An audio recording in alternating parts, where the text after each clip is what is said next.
Hello friends, welcome to the world of knowledge Al Fatah classes. मैं हूं आपका दोस्त आरिश अमीन। फ्रेंड्स, जैसा कि हम ancient history, Indian ancient history की वीडियो सीरीज कर रहे हैं जिसमें हम सिंधु घाटी सभ्यता को पढ़ रहे हैं। अगर इससे पहले वाली वीडियो को आपने नहीं देखा है तो मैं डिस्क्रिप्शन में लिंक प्रोवाइड कर दूंगा, आप वहां से जाकर के देख सकते हैं। आज का हमारा टॉपिक है सिंधु घाटी सभ्यता से कुछ चार्ट के माध्यम से इसको समझना, इंपॉर्टेंट ऑब्जेक्टिव्स को यहां से क्रैक करने की कोशिश करना। तो बेसिकली जो आज का हमारा टॉपिक रहेगा, सिंधु सभ्यता के महत्वपूर्ण स्थल, उनकी भौगोलिक स्थिति आज प्रेजेंट डे में वो कहां है, एवं वहां से प्राप्त कुछ वस्तुएं, जो कि एग्जाम के पॉइंट ऑफ व्यू से बहुत इंपॉर्टेंट हो जाता है। क्योंकि आप अगर बीपीएससी प्रीलिम्स देंगे तो वहां पे एमसीक्यू में क्वेश्चंस रहता है, तो इसी से ज्यादातर चांसेस है क्वेश्चन को पूछे जाने का। तो आइए फ्रेंड्स, देरी नहीं करते हैं और शुरू करते हैं। और साथ में इस वीडियो के एंड में कुछ महत्वपूर्ण तथ्य को मैं डिस्कस करूंगा फ्रेंड्स, जो कि बहुत इंपॉर्टेंट है, वो पूरे चैप्टर का निचोड़ रहेगा। देन आफ्टर इसके लास्ट वीडियो में आएगा, तीसरे पार्ट के वीडियो में ऑब्जेक्टिव क्वेश्चन रहेगा, जो ऑब्जेक्टिव क्वेश्चन जैसे कि एग्जाम में जो पूछे गए हैं, तो उस वीडियो को भी आप जरूर देख करके सबसे पहले वीडियो को पढ़ें, देन आफ्टर वहां से प्रैक्टिस करें, तो आपका मजबूत हो जाएगा, पूरा कॉन्सेप्ट क्लियर हो जाएगा। तो आइए फ्रेंड्स, शुरू करते हैं आज का वीडियो। अगर देखें तो मैंने कुछ कॉलम बनाया हुआ है चार्ट पे। सबसे पहले स्थल दिया हुआ है, फिर वो भी किस देश और जिला में पड़ता है, फिर वो नदी, जैसे कि मैंने बताया सारी सभ्यताएं नदी के पास विकसित होती हैं, तो नदी के बारे में खोजकर्ता और उसके उत्खननकर्ता कौन है। देन आफ्टर वहां से कुछ मिली वस्तुएं, जिसको हम साक्ष्य कह सकते हैं, प्रूफ कह सकते हैं। तो आइए देखते हैं, पहले इसको सिंपल लंबा लंबा देखेंगे, देन आफ्टर हॉरिजॉन्टल देखेंगे। क्लियर है फ्रेंड्स? आइए देखते हैं। तो सबसे पहला जो स्थल था आपने देखा है तो हड़प्पा था, जिसका पता कब चला था, 1921 ईस्वी में पता चला था। देन मोहनजोदड़ो 1922, चन्हुद्रो 1934, लोथल 1954, राखीगढ़ी 1969 और कालीबंगा 1953। देखिए फ्रेंड्स, ये जो शुरू का तीन है ना, हड़प्पा, मोहनजोदड़ो और चन्हुद्रो, ये तीनों पाकिस्तान का है, मतलब ये क्षेत्र पाकिस्तान में है। देन आफ्टर ये तीन जो दिया हुआ है, ये तीन कहां का, हिंदुस्तान में। इसके नेक्स्ट जब मैं इसको क्लीन करूंगा तो मैं चार स्थल के बारे में और लिखूंगा, वो भी हिंदुस्तान के। तो जो इंपॉर्टेंट स्थल है जहां से क्वेश्चन पूछे जाते हैं, हम उन्हीं को डील करेंगे, उन्हीं से बात करेंगे। तो सबसे पहले हमारा हड़प्पा। अगर हड़प्पा की बात करें तो ये कहां पड़ता है, पाकिस्तान के पंजाब क्षेत्र में पड़ता है। और वो जिला कौन सा है, तो मांट गोमरी जिला का नाम है, जहां ये हड़प्पा क्षेत्र है। और बात करें तो नदी, तो रावी नदी के पास स्थित है ये। और इसकी खोजकर्ता कौन है, दयाराम साहनी। एक बात और मैं आपको ध्यान दूं, दयाराम साहनी खोज करता है, लेकिन किनके नेतृत्व में हुआ था, इससे पहले वाले वीडियो में मैंने डिस्कस किया है। अगर आपने उस वीडियो को देखा है तो कमेंट सेक्शन में उसका आंसर हमको बताएं।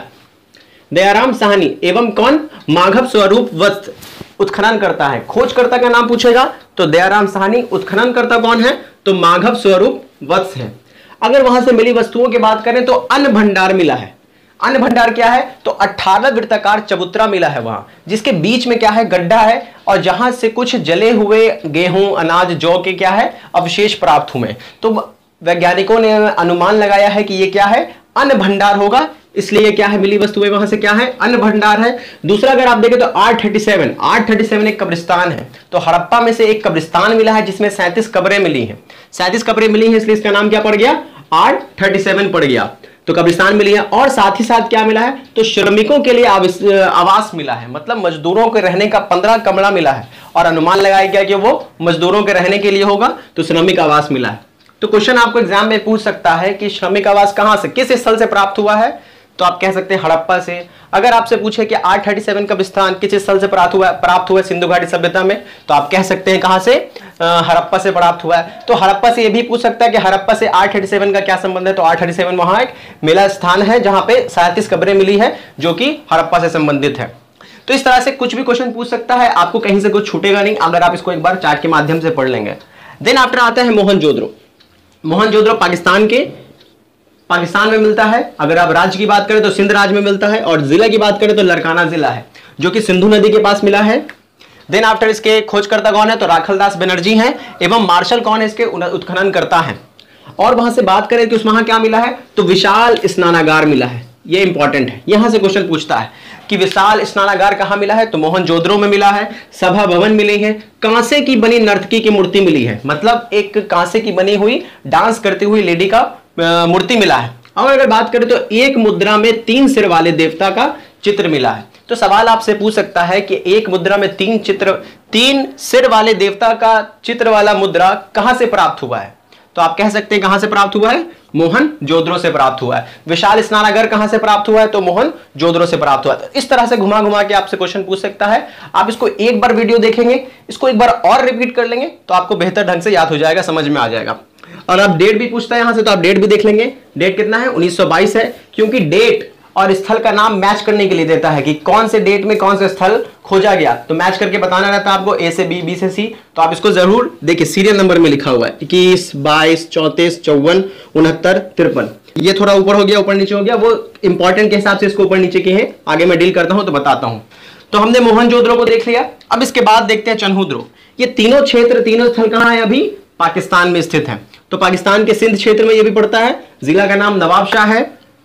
किस नदी के पास है, तो सिंधु नदी के पास है। तो हमने याद किया, सबसे पहले हड़प्पा रावी नदी के पास, देन आफ्टर कौन सा है, मोहनजोदड़ो है सिंधु नदी के पास, चन्हुद्रो ये भी क्या है, सिंधु नदी के पास। तो दो नदियां हैं, रावी सिंधु सिंधु। तो इस तरह से हमको याद हो गया। और इसके उत्खननकर्ता खोजकर्ता कौन है, तो एनजी मजमुदार है।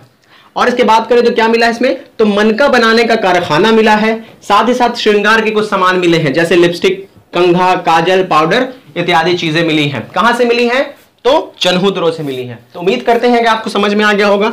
आगे बढ़ते हैं, लोथल। अब तक हमने पाकिस्तान से बात की, अब हम हिंदुस्तान में बात करते हैं, हिंदुस्तान में एंटर करते हैं।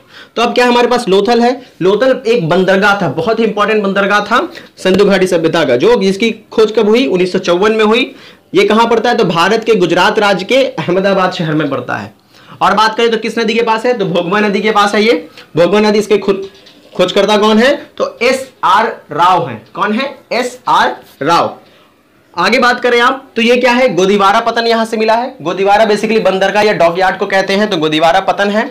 साथ ही साथ यहां से चावल के अवशेष मिले हैं। तो ये इंपॉर्टेंट पड़ जाता है कि चावल के अवशेष कहां से मिले हैं। तो चावल के अवशेष कहां से मिले हैं, अगर आप देखें तो लोथल से मिले हैं। लोथल क्या था, बंदरगाह था। उसके बाद यहां अग्निकुंड का प्रमाण मिल रहा है, और साथ ही साथ हाथी दांत का पैमाना मिला है।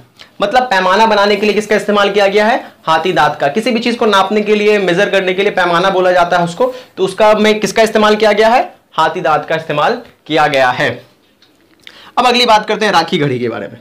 तो राखी गढ़ी 1969 कहां है, तो भारत के हरियाणा क्षेत्र में पड़ता है। किस नदी के पास है, तो घग्गर नदी के पास है। किस नदी के पास, घग्गर के पास। फिर से राखी गढ़ी 1969 हरियाणा, घग्गर नदी। खोजकर्ता कौन है, तो सूरज भान है एवं भगवान दास इसके उत्खननकर्ता। और इसके भारत में स्थिति में सबसे बड़ा स्थल है। तो ये कौन सा है, भारत में अगर बात की जाए सिंधु घाटी सभ्यता में सबसे बड़ा स्थल कौन सा है, तो राखी गढ़ी है। आपको कमेंट सेक्शन में बताना कि सिंधु घाटी सभ्यता में सबसे बड़ा स्थल कौन सा है। कमेंट सेक्शन में आप मुझको आंसर बताएं।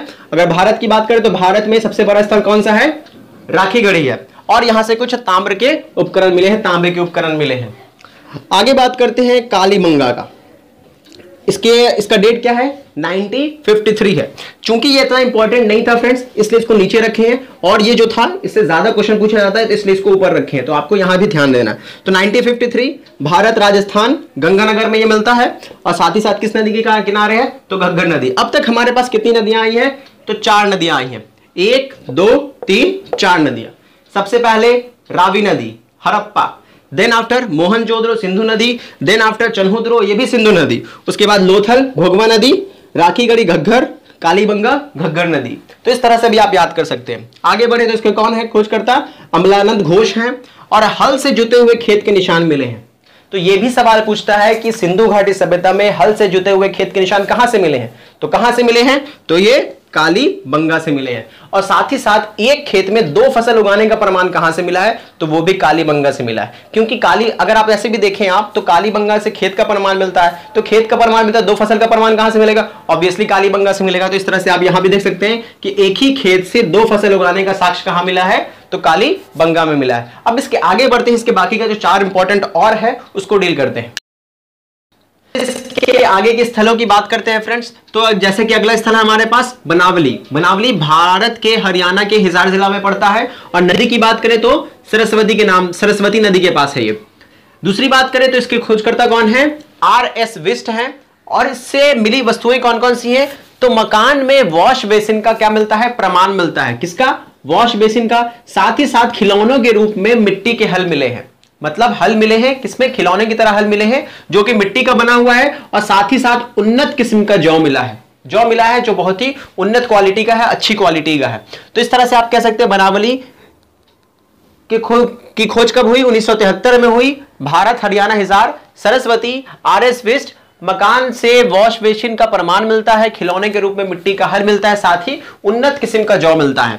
अगला बात करें तो रोपर, जिसका आधुनिक नाम अभी रूपनगर है। ध्यान देंगे आप यहां पे, आधुनिक नाम उसका क्या है? अभी रूपनगर है। इसका खोज कब हुआ? तो 1950 में हुआ। भारत के पंजाब क्षेत्र में यह मिलता है। पंजाब दो है, पाकिस्तान का पंजाब अलग है, भारत का पंजाब अलग है, तो आप कंफ्यूज नहीं होंगे। तो ये भारत का पंजाब है। साथ ही साथ किस नदी के पास है? तो सतलज नदी के पास मिला है। खोजकर्ता कौन है? बीबी लाल और यशदत्त शर्मा है। बीबी लाल एवं यशदत्त शर्मा। क्या मिला है यहां से? कौन सा प्रमाण मिला है? तो मानव के साथ कुत्ते को दफनाने जाने का प्रमाण मिला है। मतलब मानव के साथ किसको दफनाया गया? कुत्तों को दफनाया गया। और साथ ही साथ एक कुल्हाड़ी मिली है जो कि तांबे की कुल्हाड़ी मिली है। तो अगर आपसे सवाल पूछता है कि तांबे की कुल्हाड़ी कहां से मिली है, तो आप कहीं नहीं जाएंगे, सीधा सीधा बताएंगे रोपर से मिली है। रोपर कहां है? तो भारत के पंजाब क्षेत्र में। कब है, कब हुआ इसकी खोज? तो 1950 को हुई। किसने की? तो बीबी लाल ने की और यशदत्त शर्मा ने की। किस नदी के पास है? तो सतलज नदी के पास है। तो इस तरह से आप याद कर सकते हैं इसको। आगे देखते हैं, अगला क्षेत्र है हमारा, स्थल है धौलावीरा। क्या है? धौलावीरा। 1967 की बात है। भारत के गुजरात के कच्छ में मिला है। नदी की बात करें तो मानहर एवं मानसार नदी है। साथ ही साथ इसके उत्खननकर्ता कौन है? तो जेपी जोशी हैं और आरएस विस्ट हैं। JP Joshi, RS Bisht. यहां से क्या प्रमाण मिलता है? तो जलाशयों का प्रमाण मिलता है, साथ ही साथ सोने की अंगूठी मिलती है और सूचना पट का प्रमाण मिलता है और स्टेडियम का प्रमाण मिलता है। तो इस तरह से हमने देखा धौलावीरा को। आगे बढ़ते हैं, रंगपुर के बारे में बात करते हैं। तो ये कौन सा स्थल है? रंगपुर है। भारत के अहमदाबाद में पड़ता है, भादर नदी के पास है। एसआर राव इसके खोज करता है। और धान की भूसी यहां से मिली है। क्या मिली है? धान की भूसी मिली है। ज्वार बाजरा का भी प्रमाण मिला है। तो अगर आपसे पूछ ले धान की भूसी का प्रमाण कहां से मिला है, तो आप कहीं नहीं जाएंगे, रंगपुर से मिला है। तो रंगपुर किस नदी के पास है? तो भादर नदी के पास है। कहां क्षेत्र है ये? तो अहमदाबाद में है। और अगला बात करते हैं सुरकोटडा। सुरकोटडा, तो सुरकोटडा क्षेत्र कहां है? तो भारत गुजरात कच्छ में मिलता है, सरस्वती नदी के पास। इसके खोजकर्ता का नाम अभी तक पब्लिश नहीं है, तो मैं यहां पे आपको डिटेल नहीं बताऊंगा, क्लियर करके। साथ ही साथ यहां क्या मिलता है? तो कलश शरफ धान का मिलता है, घोड़े की हड्डी और तराजू का प्रमाण मिलता है। आगे बात करते हैं फ्रेंड्स, नगर नियोजन पद्धति। एक छोटा सा टॉपिक छूट गया कि ये जो नगर बसा हुआ था तो उसका नियोजन कैसा था। तो इस तरह से हम बात करेंगे तो कैसा था? तो ग्रिड पद्धति था। मतलब वहां जो नियोजन बनाया गया था, घर बनाया गया था, वो ग्रिड पद्धति में बनाया हुआ। आजकल जो भी हाईलाइटेड मतलब हाई प्रोफाइल एरियाज होते हैं वो ग्रिड पद्धति के अकॉर्डिंग होते हैं, क्योंकि उनपे सब समकोण पर घर बना होता है, ऐसे ऐसे, बीच में घर होता है, चारों तरफ रास्ता होता है। तो इस तरह को क्या बोलते हैं? हम ग्रिड पद्धति बोलते हैं। इसका मेन पैटर्न क्या होता है कि हर रोड एक दूसरे को 90 डिग्री पे काटती है, स्क्वायर पे। तो आप कह सकते हैं कि हर रोड एक दूसरे को कहां पे काट रही है? 90 डिग्री पे काटेगा, ये बीच में घर मिलेगा, तो इसको कहते हैं ग्रिड पद्धति। फिर आगे जाकर के ऐसे ही मिलेगा तो ये घर मिलेगा, तो इसको कहते हैं ग्रिड पद्धति। इसका खासियत क्या है? तो समकोण पर काटती है रोड एक दूसरे को। दूसरी बात करें तो नगर नियोजन में, जैसा कि मैंने कहा, दो वर्ग में, दो हिस्सों में बटा हुआ मिला है।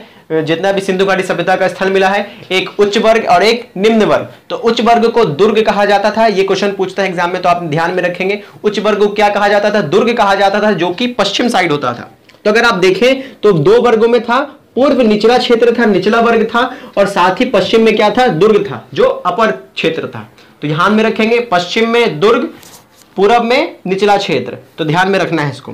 आगे बात करें तो कुएं का प्रमाण मिला है, साथ ही साथ निकासी का प्रमाण मिला है। निकासी मतलब जो गंदा पानी होगा, नाले वगैरह नहाने के लिए जो पानी निकासी का प्रमाण होता है, अपवाह क्षेत्र, अपवाह तंत्र जिसको बोलते हैं, ड्रेनेज पैटर्न। तो यहां पे आपको देखने को मिलता है कि उस समय नालियां भी थी। अच्छा, एक सवाल है फ्रेंड्स, इसके पहले वाले वीडियो में मैंने आपको बताया है कि लकड़ियों का नालियों का प्रमाण मिला है। तो आप मेरे को कमेंट सेक्शन में बताएंगे लकड़ी की नालियों का प्रमाण किस स्थल से मिला है, एक सवाल। तो दूसरा है शौचालय का प्रमाण मिलता है, साथ ही साथ सामुदायिक भवन का भी प्रमाण मिलता है। और एक सवाल और है, आप भी हमको कमेंट सेक्शन में बताएंगे कि जो पूरा सब सिंधु घाटी सभ्यता दो वर्गों में विभाजित था, तो तीन खंडों में कौन विभाजित था? कौन सा स्थल मिला है जहां पे तीन खंडों में विभाजित स्थल मिला है, क्षेत्र मिला है? तो उसको भी आप कमेंट सेक्शन में बताएंगे, क्योंकि मैंने इसको पहले वाले वीडियो में डील किया हुआ है, तो आप कमेंट सेक्शन में उसका बताएं। तो इस तरह से फ्रेंड्स मैंने इस टॉपिक पे से रिलेटेड जितने भी एग्जाम के पॉइंट ऑफ व्यू से इंपॉर्टेंट क्वेश्चंस हैं सबको डील कर दिया। सिंधु सभ्यता के महत्वपूर्ण स्थल, भौगोलिक स्थिति और वहां से प्राप्त वस्तुएं।